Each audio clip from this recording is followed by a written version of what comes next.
मेरे बाबू सोना धनिया पुदीना, कैसे हो? मेरा नाम है प्रभाष कुमार और मैं आपको पढ़ा रहा हूँ यूपीएससी मैथमेटिक्स ऑप्शनल। कोर्स चल रहा है हमारा ऑर्डिनरी डिफरेंशियल इक्वेशंस का। तो इस लेक्चर में हम लोग डिस्कस करेंगे general theory of linear differential equation. उससे पहले आज हम आपको इस किताब से थोड़ा बहुत कुछ सिखाएंगे। किताब है ordinary and partial differential equations, MD Rai Singhania by S Chand. तो इनके बारे में, ऑथर के बारे में हम थोड़ा सा बताना है क्योंकि ये मैसेज मुझे देना ज़रूरी है। इधर देखो क्या लिखा हुआ है, अबाउट द ऑथर। पढ़ते हैं हम। आपके पास किताब होगा तो खोल करके पढ़िएगा। सर का फोटो है यहाँ पे, शायद दिख रहा हो कि नहीं दिख रहा हो। देखो देखो देखो, ब्लैक एंड वाइट फोटो है तो ठीक से दिख नहीं रहेगा, गूगल कर लेना। MD Rai Singhania, MSc PhD, is formerly reader and head of mathematics department at SD Postgraduate College, Muzaffarnagar, obviously, Uttar Pradesh. He obtained his PhD in mathematics on the thesis entitled An Analytical Study of Some Non-Newtonian Fluid Flow Problems. He has a rich experience of 38 years in teaching mathematics to both undergraduate and postgraduate students.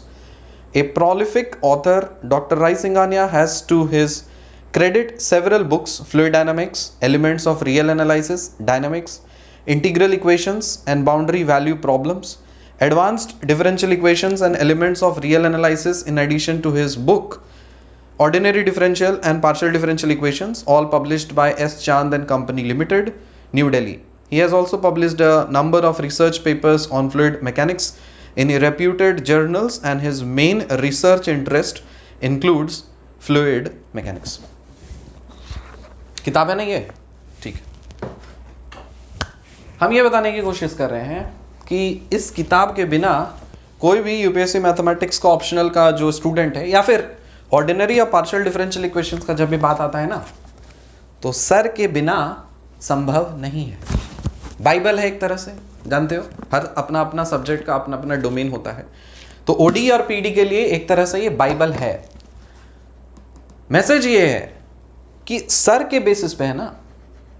कौन लिखा है book? Sir ने लिखा है book, professor MD राय सिंघानिया ने लिखा है। लेकिन हमारे इंडिया में पता है कल्चर कितना खराब है और कितना, मतलब देखते ही नहीं, इतना दुख होता है, तकलीफ होता है कि अपने एकेडमिक्स को, अपने रिसर्च वर्ल्ड को, अपने प्रोफेसर कम्युनिटी को, टीचर कम्युनिटी, प्रोफेसर, टीचर तो छोड़ दो, हम ऑब्वियसली टीचर सबको ही बन जाता है, लेकिन प्रोफेसर हम बोल रहे हैं ऊपर लेवल के, रिसर्चर, साइंटिस्ट, प्रोफेसर, ये कम्युनिटी को ना इस तरह से नेग्लेक्ट करके रखा हुआ है इंडिया में। आप बोलोगे कि नहीं, मैं इसलिए बोल रहा हूं नेग्लेक्टेड क्योंकि आप प्रोफेशन अलग अलग देखो। Bollywood stars, star kids, star folks, cricketers, players, sportsman, सबका अपना अपना डोमेन अच्छा है। स्पोर्ट्स में कोई अपना नाम कर रहा है, बॉलीवुड में अपना कोई नाम कर रहा है, मूवीज़ में, ये सब में आजकल तो पता नहीं क्या क्या, मतलब स्लैंग्स दे करके भी लोग सेलिब्रिटी बन जा रहे हैं, और हाल में ही टिकटॉक में वगैरह। कहने का ये तात्पर्य है कि जो समाज का निर्माण करे, जिसके पढ़ाई से पूरा सिस्टम रन करता हो, वो गुमनाम है। गुमनामी है एक तरह से। इनको कौन जानता है? इनको सिर्फ वही जानेंगे जो स्टूडेंट्स पढ़े होंगे, है ना, ये जो बुक पढ़े होंगे। और वैसे भी इतना खराब कल्चर है कि हम लोग नाम क्या बोलते हैं ना, इसका बुक ले लो, मतलब MD राय सिंघानिया का बुक ले लो, शांति नारायण का बुक ले लो। रोड पे बैठे हुए कोई भिखारी है क्या? नहीं है ना। तो अगली बार से जब भी इनका नाम लिया जाएगा प्रोफेसर का, तो या तो बोलिए प्रोफेसर MD राय सिंघानिया, या तो बोलिए MD राय सिंघानिया सर। ये ना हो, प्रोफेसर्स अगर ना हो, रिसर्चर ना हो, टीचर अगर ना हो, साइंटिस्ट अगर ना हो, सिस्टम बैठ जाएगा। फिर कोई बॉलीवुड, कोई क्रिकेट, कोई IPL, कुछ काम नहीं आएगा। जितना भी आप देख रहे हो और अपने जीवन का आनंद उठा रहे हो, वो सब रिसर्च कम्युनिटी का ही देन है, पूरा सिस्टम। मैं इंडिया का, ऑल ओवर द वर्ल्ड नहीं बोल रहा हूं, क्योंकि इंडिया को छोड़ करके जितना भी विकसित देश है ना, सब जगह इज्जत, मान, सम्मान, प्रतिष्ठा, ग्लैमर, नाम, फेम, एकेडमिक्स का बहुत हाई होता है, अलग ही लेवल पे होते हो। और अपने कंट्री में कोई अगर हायर स्टडीज करता है या कोई प्रोफेसर बनता है तो रिएक्शन क्या होता है पता है? द की करे छे हो, मास्टर छे, पढ़ाए छे, पढ़वाए करे, यही बोलेगा। ब्यूरोक्रेट्स जिसकी आप तैयारी वगैरह कर रहे हो, आईएएस, पीसीएस वगैरह, रियलिटी आप एक्सेप्ट करिए कि आप इनके नीचे ही रहेंगे, क्योंकि यही लोग आपको बनाते हैं।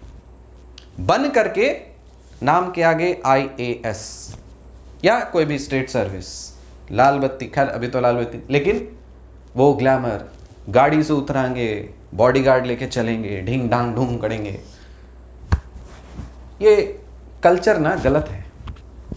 ऊपर में होते हैं वो शिक्षाविद जिसको बोला जाता है, उनके नीचे आप लोग आते हैं, मतलब जो ब्यूरोक्रेट्स आना चाहिए। इनफैक्ट मेरे हिसाब से जितना भी ये पार्लियामेंट वगैरह ये सब जो है ना, राष्ट्रपति से लेकर के प्रधानमंत्री, ये सब उनके नीचे ही आने चाहिए। जो कंट्री अगर ऐसा करता हो वही विश्व गुरु बनेगा। इंडिया में ये कल्चर अगर नहीं फॉलो किया जा रहा है तो भूल जाइए फिर विश्व गुरु बनना और इंडिया को सोने की चिड़िया वापस फिर से कहलवाना। क्योंकि जो कंट्री शिक्षा को महत्व नहीं देता, जो कंट्री अपने शिक्षक को महत्व नहीं देते, उतना मान सम्मान, इज्जत, प्रतिष्ठा नहीं देते, वो कभी आगे नहीं बढ़ सकता, कभी भी आगे नहीं बढ़ सकता। मेरा आज डेट होगा, लिखा नहीं है, 12 अगस्त शाम के 7:30। इस समय मैं ये बोल रहा हूँ। बाय चांस अगर ऐसा समय आए, मैं तो देखना, मरने से पहले मैं देखना चाहता हूँ कि एकेडमिक्स को ऊपर रखा जाए, मतलब उतना मान सम्मान दिया जाए।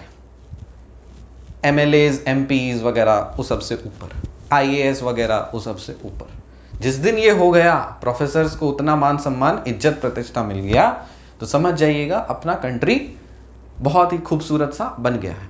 मैं देखना चाहता हूँ, let's see.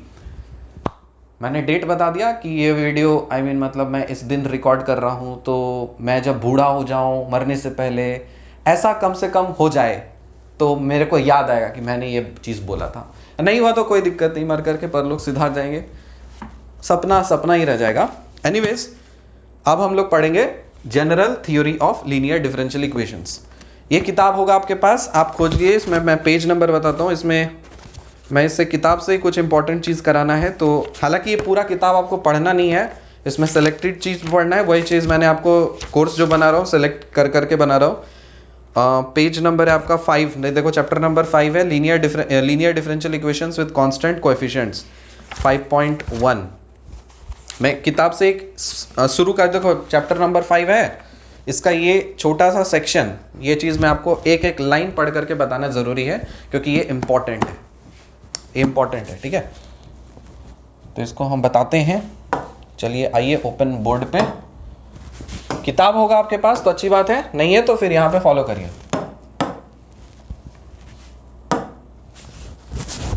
Some useful results, एक एक लाइन बताएंगे हम इसको, थोड़ा पेशेंस, धैर्य रखना, क्योंकि ये इंपॉर्टेंट है। हम किताब देख देख करके इसमें जो मेंशन है वही चीज हम यहाँ पे छापेंगे और आपको समझाने की कोशिश करेंगे। Some useful results, let D stand for D by D x. क्या बोला कि ये जो कैपिटल डी है ना, इसका मतलब होता है डी बाई डी एक्स। ये बेसिक है, फंडामेंटल है, इसको थोड़ा पेशेंस से समझ जाओगे तो आगे का जितना भी आने वाले चैप्टर्स हैं सब में मजा आएगा आपको। Capital D is equal to D by D x. तो ये क्या है? ये एक ऑपरेटर, क्या बोलेंगे इसको बोला जाएगा ऑपरेटर। जैसे हम डेरिवेटिव लेते हैं ना, जैसे मान लो कोई फंक्शन लिखा हुआ है f of x is equal to x square, simple function लेते हैं। यहां से अगर मुझे निकालना है इसका डेरिवेटिव तो क्या बोलेंगे? ये बोलेंगे सर ये तो और कुछ नहीं एफ डैश एक्स है, एफ डैश एक्स है, तो क्या बोलोगे? इसका डेरिवेटिव ले लो। डेरिवेटिव क्या हो जाएगा? 2x हो जाएगा। इसी एफ डैश एक्स को एक और तरह से लिखने का तरीका क्या है? D D x of F of x लिखने का तरीका है। तो इसका मतलब D D x of 2x, derivative ले लो, क्या हो जाएगा इसका derivative? D D x of x तो 1 होता है, 2 कांस्टेंट है, तो फाइनली ये 2। सॉरी ये नहीं, ये नहीं, इरेजर,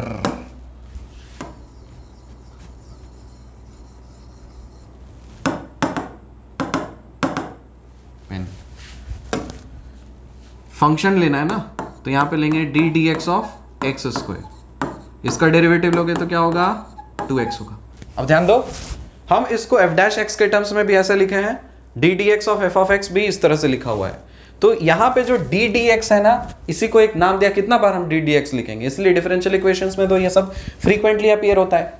जब फ्रीक्वेंटली कोई चीज अपीयर होता है ना, तो मैथमेटिशियंस ने काम किया, बोला कि अच्छा ठीक है, चलो हम डी डी एक्स नहीं लिखेंगे, एक ऑपरेटर यूज कर देते हैं जिसका नाम है डी, इसको बोला जाएगा डी ऑपरेटर। तो यहां पे लिखे डी ऑपरेटर है ये।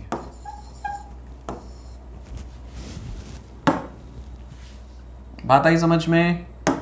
Very good.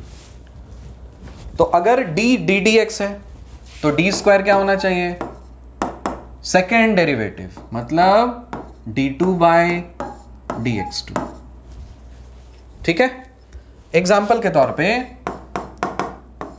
जैसे लिखा हुआ है d ऑफ, कोई फंक्शन ले लेते हैं, d of sine x, d sine x, इसका क्या मतलब है, इसका ये मतलब है D D x of sine x। Sine x का डेरिवेटिव cos x। आया समझ में? चलो उठो उठो, अगर हम डी स्क्वायर साइन एक्स लिखे तो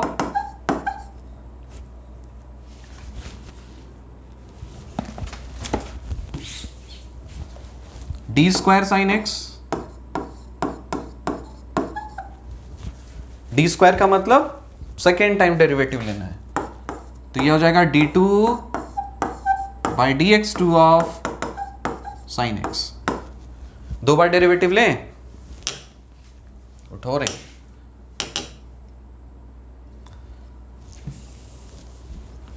तो एक बार डेरिवेटिव लेंगे तो हमको तो पता है कि ये डी डी एक्स ऑफ, इसको लिखने का तरीका देखो, D D x of sine x, ये कहने का तात्पर्य है। तो इसको पहले सॉल्व करो, अंदर वाला D D x of sine x क्या होता है, कॉस एक्स होता है। तो यहां से हम इसको डी डी एक्स लिख दिया of cos x, cos x का डेरिवेटिव माइनस साइन एक्स।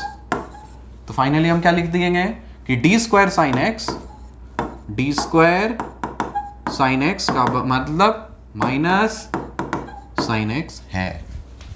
आ गया समझ में? तो ये स्टार्टिंग का कुछ इंपॉर्टेंट चीज था। अब हम इसको आगे बढ़ते हैं। Do you want to clear? Yes, I want to clear it. पहला लाइन पढ़ो, let D for D D x, D square मतलब d2 by dx2 and so on and so on. तो यहाँ पे जो सिंबल यूज होता है d, या फिर d स्क्वायर बोलो, या फिर d क्यूब बोलो, या फिर d to the power of 4 बोलो, एंड सो ऑन। तो ये सब को क्या बोला जाता है? ये सब को बोलेंगे हम लोग operators, d operator, d square, d cube and so on. The index of d indicates the number of times the operation of differentiation must be carried out। कहने का मतलब कि इंडेक्स है ना, पावर देखो, इसका ये मतलब होता है कि कितनी बार वो डेरिवेटिव लिए हो। यहाँ पे कुछ नहीं है तो इसका मतलब 1 है, तो इसका बाद एक बार डेरिवेटिव, 2 बार डेरिवेटिव, 3 बार डेरिवेटिव, 4 बार डेरिवेटिव। देखो एकदम हम फंडामेंटल से जा रहे हैं, जो पहले कभी नहीं पढ़ा होगा ये सब चीज़ उसके लिए है। ऑब्वियसली ये सब चीज़ पता रहता है, अगर पढ़ रहे हो तो पता रहता है, लेकिन हम पता है कि क्यों पढ़ रहे, कोर्स बना रहे, क्योंकि सबको फायदा मिले। एग्जाम्पल के तौर पे बुक में जो एग्जाम्पल दिया हुआ है, कि एग्जाम्पल दिया है D cube x to the power of 4। इसका क्या मतलब है? For example D cube x to the power of 4 shows that we must differentiate x to the power of 4 3 times. यहां से नाम पता चला ना कि d3 है, मतलब 3 बार डेरिवेटिव लेना पड़ेगा, किसका? x4 का। ठीक है, तो एक बार डेरिवेटिव, इसका मतलब क्या? इसको आप लिख सकते हो ना, D cube by D x cube of किसका? x to the power of 4। 3 बार डेरिवेटिव लेना है, तो एक बार डेरिवेटिव लोगे तो हो जाएगा 4x क्यूब, पहला डेरिवेटिव है ये। इसका फिर से डेरिवेटिव लोगे तो क्या होगा? ये हम नाम दे रहे हैं, ये पहला डेरिवेटिव है। दूसरा डेरिवेटिव आ जाएगा क्या? 12x² हो जाएगा। ये है दूसरा डेरिवेटिव। इसका फिर से डेरिवेटिव 12 दूनी 24, तो ये x, ये हो जाएगा तीसरा डेरिवेटिव। तो फाइनली इसका क्या आंसर आएगा? इसका आंसर बोलोगे ये और कुछ नहीं 24x है। क्लियर है? The following results are valid for such operators. कुछ रिजल्ट्स हैं इंपॉर्टेंट, किताब में आपको दिया हुआ है, ये आप रिजल्ट्स याद रखिएगा। पहला रिजल्ट दिया हुआ है number 1, d to the power of m plus d to the power of n, ये बराबर है d to the power of n plus d to the power of m। मतलब अब कैसे भी ऑर्डर मैटर नहीं करता, dm plus dn is equal to dn plus dm। दूसरा लिखते जाओ मेरे साथ, d power m into d power n। अब प्रोडक्ट का देखो कि d पे power m multiplied with d के पावर n, इसको आप लिख सकते हो d के पावर n इंटू d के पावर m, और जब बेस सेम होता है तो पावर ऐड होता है, तो यहां पे हम लिख सकते हैं d के पावर में m प्लस n। तीसरा दिया हुआ है d of u plus v, d of u plus v, common sense से बोल सकते हो ना, डिस्ट्रीब्यूट हो जाएगा, तो ये हो जाएगा d of u plus d of v। यहां पे हम मान ले रहे हैं where u and v are functions of x, u and v are functions of x। अब देखो नंबर 4, ये वाला ज्यादा इंपॉर्टेंट है। d माइनस अल्फा, अगर इस तरह से कोई फैक्टर के टर्म्स में d minus alpha, d minus beta, इसको आप लिख सकते हो d minus beta into d minus alpha, d minus beta into d minus alpha. यहां पे अल्फा बीटा क्या है? कॉन्स्टेंट्स हैं, तो where alpha and beta are constants. आया समझ में? ठीक है, ये हो गया आपका। तो ये 4 इंपॉर्टेंट प्रॉपर्टीज थी, d to the power of m plus d to the power of n। आप इसका ऑर्डर चेंज करिएगा तो मैटर नहीं करता, फिर ये प्रोडक्ट में रहता है तो उसको हम ऐड कर देते हैं, डिस्ट्रीब्यूट कर सकते हैं इसको, और फिर फैक्टर्स अगर मल्टीप्लाइड रहता है तो उसका ऑर्डर मल्टीप्लाई करके आप चेंज कर सकते हो, कोई फर्क नहीं पड़ेगा। अगला पढ़ते हैं हम लोग निगेटिव इंडेक्स। तो इसमें हम लोग पेज चेंज करते हैं, यहाँ पे देखिए negative index of D, negative index of D, heading लिखो निगेटिव इंडेक्स ऑफ डी। अभी तक हम लोग पॉजिटिव इंडेक्स देख रहे थे, अब इसका निगेटिव इंडेक्स देखो। D inverse is equivalent to an integration. कहने का मतलब ये है कि जैसे डी इनवर्स लिखते हो कि डी के पावर में इनवर्स, तो इसका क्या मतलब है? इसका मतलब है इंटीग्रेशन। इनवर्स है ना, डिफरेंशिएशन का उल्टा क्या होता है? इंटीग्रेशन होता है। तो हम इसको इनवर्स करेंगे तो क्या है? इक्विवेलेंट है इंटीग्रेशन के लिए। एग्जाम्पल के तौर पे लिखिए यहाँ पे, एग्जाम्पल कि अगर आपको लिखा हुआ है d इनवर्स ऑफ x, इसका क्या मतलब है? अब हम यहां पे इंटीग्रेट करेंगे तो हम लिख दिए इंटीग्रेशन इसका x का। अब ऑब्वियसली x का कर रहे हो तो किसके रेस्पेक्ट में? यहां पे d है x के रेस्पेक्ट में ना, तो ये क्या हो जाएगा? ये हो जाएगा x²/2, ये हो जाएगा। ठीक है, d का मतलब था डिफरेंशिएशन, लिखो इसको, d का मतलब था डिफरेंशिएशन, तो डी इनवर्स क्या हो जाएगा? डी इनवर्स हो जाएगा इंटीग्रेशन। ठीक है, डिफरेंशिएशन और ये है आपका इंटीग्रेशन, डिफरेंशिएशन का उल्टा integration. But it is important to note that the main object of D inverse is to find an integral but not the complete integral. यहां चीज इंपॉर्टेंट है, लिखो नोट। हम इसलिए किताब से डायरेक्ट पढ़ा रहे हैं क्योंकि इसमें एक एक वाक्य, एक एक सेंटेंस बहुत ही ज़्यादा इंपॉर्टेंट है। एक भी छोटा इधर उधर वर्ड कर दिए तो हो जाएगा गड़बड़, पूरा कॉन्सेप्ट ही गड़बड़ हो जाएगा, इसलिए हमको ये करना पड़ रहा है। तो यहां पे बोला it is important to note that the main object of D inverse, लिखो यहां, the main object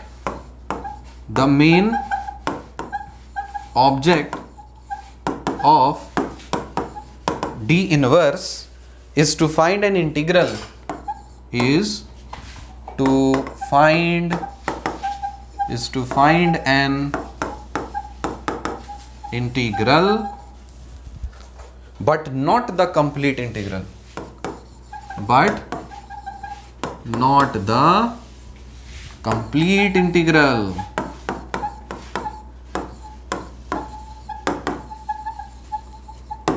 complete integral रहता है ना, तब हम उसमें कांस्टेंट वगैरह ऐड करते हैं। यहाँ पे इंटीग्रेशन किए तो इसमें कांस्टेंट से कोई लेना देना नहीं है, इसलिए आप चीज याद रखिएगा कि अगर आप लिखते हो सिर्फ dx लिखते हो तो इसका मतलब सिर्फ इसका डेरिवेटिव लेना है।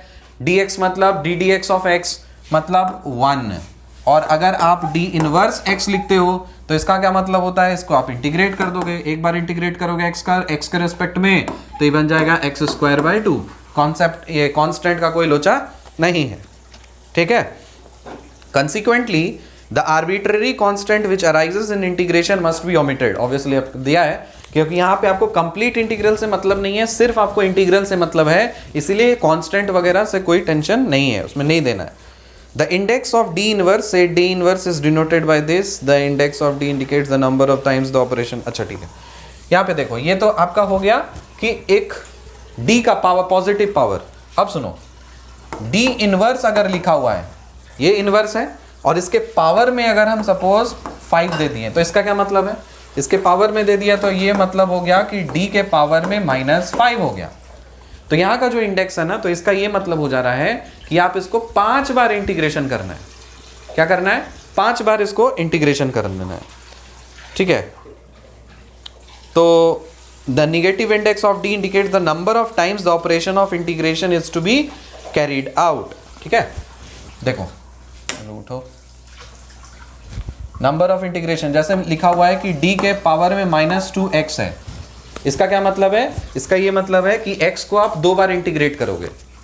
इसको हम सिंबॉलिकली लिख रहे हैं कि 2 बार इंटीग्रेट करना है, तो पहले तो लिखा इंटीग्रेशन, किसका इंटीग्रेशन करेंगे, अंदर में एक और बार इंटीग्रेशन करना है, तो x का इंटीग्रेशन पहले कर देंगे, किसके रेस्पेक्ट में, x के रेस्पेक्ट में इंटीग्रेशन करें, जो कुछ भी आएगा उसको फिर से हम x के रेस्पेक्ट में इंटीग्रेट करेंगे, ठीक है।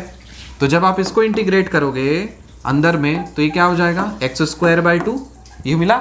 इसको फिर इंटीग्रेट करना है किसके रेस्पेक्ट में, x के रेस्पेक्ट में, तो कांस्टेंट क्या है, 1/2 बाहर है, और ये तो आपको पता है कि 1/2 को बाहर ले लो, x² का इंटीग्रेशन क्या हो जाएगा, पावर हो जाता है ना ऐड, तो 2 + 1/2 + 1, तो ये बन जाएगा x³/3। तो यहाँ पे x³/6, और ध्यान रहे कोई कांस्टेंट का लोचा नहीं है, तो हम इसका आंसर क्या लिख देंगे, x³/6 कर देंगे। है समझ में। It is usual to write 1/dm for d power -m। चलो यहाँ पे लिखिए नोट करके कि d के पावर में अगर -m है तो इसको आप कैसे लिख सकते हो, 1/dm लिख सकते हो। तो ये भी नोटेशन, आप ये नोटेशन यूज कर सकते हो, आप ये वाला नोटेशन यूज कर सकते हो, आपकी मर्जी। It is to be remembered that d inverse is equal to 1, और आपको ये चीज तो याद रखना चाहिए। फिर दूसरा आपको ये याद रखना चाहिए कि d इनवर्स ये बराबर होना चाहिए कितना, 1 के बराबर। d इनवर्स बराबर 1, ये आप ध्यान रखिएगा, ठीक है। क्या आपको पता है डिफरेंशिएशन से इंटीग्रेशन कट जाएगा, कैंसिल होगा, 1 हो जाएगा, क्योंकि d इनवर्स का मतलब 1/d, dd कैंसिल हो गया 1। आया बात समझ में, okay. It is to remember that d inverse is equal to 1 and the symbol d with negative indices also satisfy the above 4 results. The symbol d with negative indices मतलब symbol d जो d inverse है ना, तो ये इसका negative indices जो है, ये भी जो 4 रिजल्ट्स मैंने आपको बताया था पहला पेज में, वो उसको फॉलो करता है। Furthermore, d2y/dx2 plus a1dy/dx plus a2y is equal to this is then operator now। ठीक है, चलो अगला बढ़ते हैं हम लोग नेक्स्ट पेज में। इसमें बोल रहा है कि अगर मान लो लिखा हुआ है कुछ इस तरह से d2y/dx2 plus a1dy/dx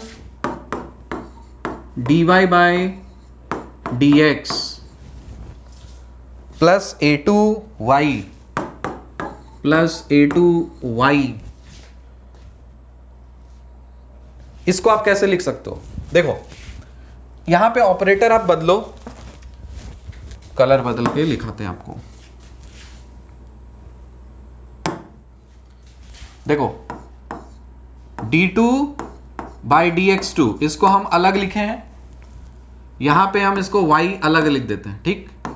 plus a1 रखो, ddx इसको अलग रखते हैं, y अलग रखा है, a2 अलग है और y अलग है। तो इसको लिखने का तरीका क्या है? इसको लिखोगे कि d2 बाई dx2 जो है इसको हम लिख सकते हैं क्या, d स्क्वायर, और यहाँ पे तो y है, प्लस a1 है और इधर d, और प्लस a2 है और इधर y। तो इसको आप शॉर्ट में कैसे लिख सकते हो? आपको y सब में कॉमन नजर आ रहा है, यहाँ पे y है, आपको y सब में कॉमन नजर आ रहा है, तो आप बोलोगे इसको ये d square plus a1d plus a2 और इधर y। यहां पे ध्यान देने वाली बात है कि आप कॉमन तो ले रहे हो, लेकिन आप ऑपरेटर के ऑलवेज राइट साइड में आपको वेरिएबल को लिखना है, ना कि लेफ्ट हैंड साइड में, क्योंकि लेफ्ट हैंड साइड में ले रहे हो वो कांस्टेंट वाला चीज नहीं है, नॉर्मल कॉमन लेना चीज नहीं है ये। या आप ऑपरेटर को कॉमन ले रहे हो तो ऑपरेटर हमेशा लेफ्ट में रहता है। डिफरेंशिएशन ऑब्वियसली आप ऐसे लिखोगे ना, डिफरेंशिएशन करोगे तो वो लेफ्ट में रहेगा, इंटीग्रेशन करोगे वो लेफ्ट में रहेगा, तो वो आपको लेफ्ट हैंड साइड में ही रखना है इस तरह से। ऐसा मत कर देना कि y हम इधर लिख दिए और ऑपरेटर उधर कर दिए। ये भी लिख के रखो कि y हम इधर रखे हैं और d square plus a1d plus a2 ये, तो इसको लिखो और इसको काट के रखो। दिस इज रॉन्ग, आप इसको नहीं लिख सकते हो, इसको लिखो can not be written like this, याद रहेगा, cannot be written like this, ये लिखना सरासर गलत है। तो ये क्या है, एक पॉलिनोमियल फंक्शन है, d का फंक्शन है, तो इस चीज को आप और इस तरह से मॉडिफाई करके लिख सकते हो। ये वाला जो चीज है ना, यहां पे इसका मतलब क्या, फंक्शन ऑफ d है, तो इसको हम लिखेंगे f of d of y। आपके बुक में लिखा हुआ है f of d of y, ठीक है। अब यहां पे f ऑफ d जो बना है, इस f ऑफ d को ऑपरेटर बोला जाएगा। यहां पे f ऑफ d जो बना है इसको अब हम लोग ऑपरेटर बोलेंगे। ये आ गया आपका ऑपरेटर, आ गया समझ में? तो ऑपरेटर सिर्फ d नहीं है, d स्क्वायर नहीं है, अकेला सिर्फ d स्क्वायर नहीं है, अकेला सिर्फ d क्यूब नहीं है, एक d का पॉलिनोमियल हो सकता है, वो पूरा का पूरा उस पे ऑपरेटर हो सकता है। आ गया समझ में? If f1d and f2d are two operators, then f1d into f of f2d is also an operator such that f1d multiplied with f2d को आप लिख सकते हो f2d into f1d। कहने का मतलब ये है, देखो कि अगर आपके पास दो ऑपरेटर है, एक ऑपरेटर है आपका f1d और दूसरा ऑपरेटर है आपका f2d, दो अलग अलग आपके अगर ऑपरेटर्स हैं, दो अलग अलग ऑपरेटर हैं, तब इस केस में अगर आप प्रोडक्ट लेते हो f1d और f2d तो ये भी एक ऑपरेटर ही है, मतलब दोनों का प्रोडक्ट बोल सकते हो ना, तो ये इसका क्या है, ऑपरेटर है। तो इस केस में f1d f2d ये बराबर हो जाएगा क्या, ये आप लिख सकते हो f2d और f1d, ये भी हो गया ऑपरेटर। तो ये भी एक ऑपरेटर है, इसको लिखो अलग से, मैं अलग से लिख दे रहा हूं, ये भी क्या है, ये भी एक ऑपरेटर है और ये भी एक ऑपरेटर है। So this is also an operator, operator ये भी है एक ऑपरेटर। क्लियर हो गया?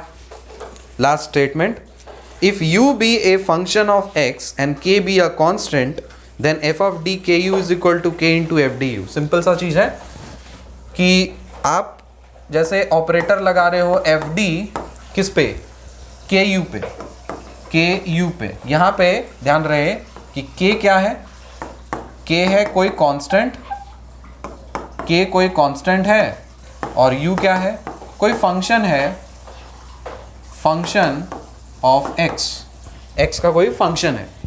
तो ऑब्वियसली सिंपल सा बात है कि कांस्टेंट रहता है तो उसको तो हम लेफ्ट हैंड साइड में भगा ही देते हैं।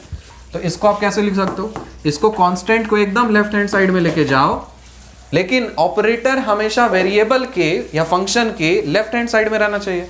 तो यहां पे आप एफ ऑफ डी लिख सकते हो, और इस ऑपरेटर, अब हम ध्यान से फिर से सुन लो कि सिर्फ डी यहां पे नहीं है, एफ ऑफ डी ऑपरेटर कहला जा रहा है। तो एफ ऑफ डी ऑपरेटर है, ये लेफ्ट हैंड साइड में, तो इसके राइट हैंड साइड में क्या आ जाएगा, फंक्शन आ जाएगा। कौन सा फंक्शन है, यू का फंक्शन है। तो आप इसको इस तरह से लिख सकते हो। From the above discussion we note that the symbol D obviously satisfies the fundamental laws of algebra and hence it can be regarded as an algebraic quantity in several respects, क्योंकि ये सारा fundamental laws of algebra को follow कर रहा है, ठीक है ना। तो यहाँ पे आप नोट करके एक लास्ट स्टेटमेंट लिख दीजिए, नोट करके कि d जो है ये क्या है, ये है एक फंडामेंटल क्वांटिटी है। तो क्यों, d follows fundamental laws of algebra, laws of algebra and regarded as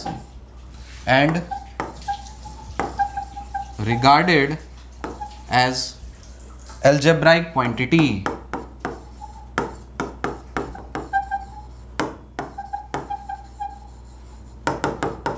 and regarded as algebraic quantity. तो ये अल्जेब्रा के सारे लॉज को फॉलो करता है और एक अल्जेब्राइक क्वांटिटी की तरह आप इसको ट्रीट कर सकते हो, ठीक है। अब इसका हम कुछ एग्जांपल्स आपको करा देते हैं, सुविधा होगा, और आप कमेंट सेक्शन में इसका डालना कि इसका मतलब क्या है वगैरह वगैरह एंड सो ऑन। सिंपल सा कुछ चीज़ कराते हैं आपको। लेट मी सी इसमें कुछ सिंपल सा चीज़ दिया है कि नहीं दिया।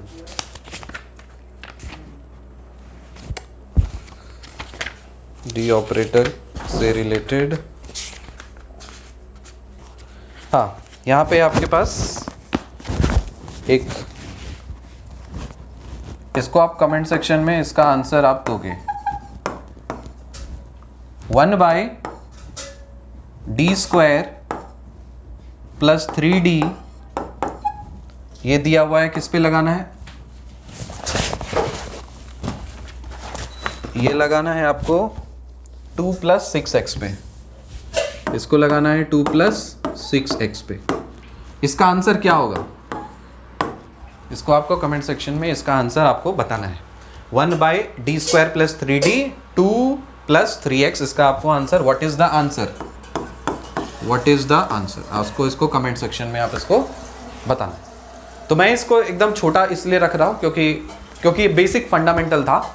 General theory of linear differential equation जो है, मतलब जो मैंने कंटेंट रेडी किया है, इसके अगले लेक्चर में आएगा पार्ट 2 में, क्योंकि ये बेस था। क्योंकि ये वाला जो पोर्शन है ना, ये बहुत ही इंपॉर्टेंट है। आप इसको, किताब होगा आपके पास तो प्लीज़ इतना पढ़ना, आप स्टार्टिंग का ज़्यादा नहीं पढ़ना है। 5.1 जो सम यूजफुल रिजल्ट्स है ना, ये बेस है। आपको ये बस पता चल जाएगा तो बस डी ऑपरेटर वाला प्रॉब्लम सॉल्व करने में दिक्कत नहीं होगा, ठीक है।